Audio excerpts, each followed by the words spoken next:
everybody! So today is going to be kind of a fun episode of Family Movie Night, and I was thinking about Beauty and the Beast, which I was able to see this last Thursday and posted my review, and I was thinking about what is the appeal of these live action remakes. And you know, people are always saying, well, the kids need a live action version of these stories today.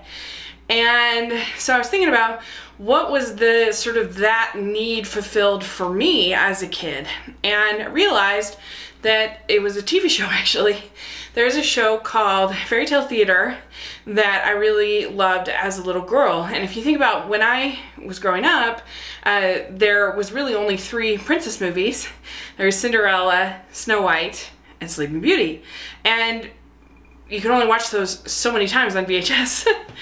And so you looked for these other stories, and Faerie Tale Theater was something that Shelley Duvall did for 6 seasons, and they're kind of mini movies. They're 15 minutes long, and she was able to get like tons of stars to be in these little movies telling the fairy tales.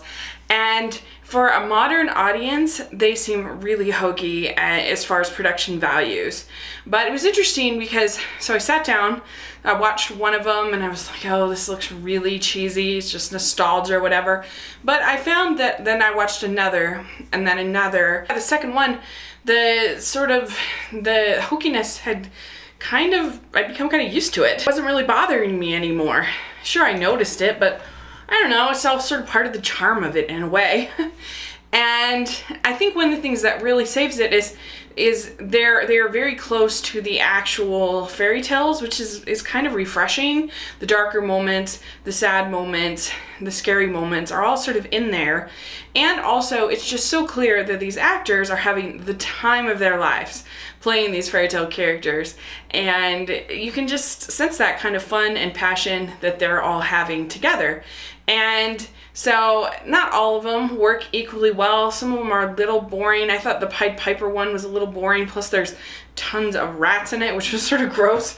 But I really liked particularly the Rapunzel, I think, is the best one. And that one has Jeff Bridges as the husband of this woman who is just having to have these radishes that are from the witch's garden. He goes and steals the witch's radishes, and she's played really fun by Gina Rowlands. And Shelley Duvall plays both Rapunzel and the mother, and Rapunzel's mother, in different wigs, obviously. And that one's very effective, I think. There's also, I think that Sleeping Beauty is really well done. You get to see Christopher Reeves pre-accident, which is just kind of neat to see him in another role. He's really good. Bernadette Peters plays Aurora in there, and I really like Rumpelstiltskin is very good in it. Also, Shelley Duvall's in that. I really like the Little Mermaid, of course, being me. This is a very traditional version of the Little Mermaid with sort of all the melancholiness. You can see Helen Mirren is in that one, which is really cool. And I like Cinderella. You get to see Matthew Broderick playing the prince, which is sort of funny. And Jennifer Beals from Flashdance, she plays the princess. And I also really like Jean Stapleton in there. She plays the fairy godmother, and it's sort of like a redneck version of Fairy Godmother, which I like. That's a lot of fun. I also really love Puss in Boots with Ben Vereen and Gregory Hines. That's a treat to see those 2 performers in that story. And I don't know, there's just a ton that are really charming and funny, and if you can it's sort of similar to the Barbie movies in a way. I was thinking about it, that like the Barbie movies have a lot of really good stories and a lot of good music and other things like that, but you have to kind of accept the poor rendering and the poor animation in a way in order to enjoy them. And it's kind of the same thing with this, that you have to accept some of the poor production values and some of the ones that aren't as good in return for the ones that are, and you have to kind of just accept that, yep, that's the way they look. And it's just sort of, there's some silly things, like for the Little Mermaid, in order to look like they're underwater, they have these like wind things, and the hair is like this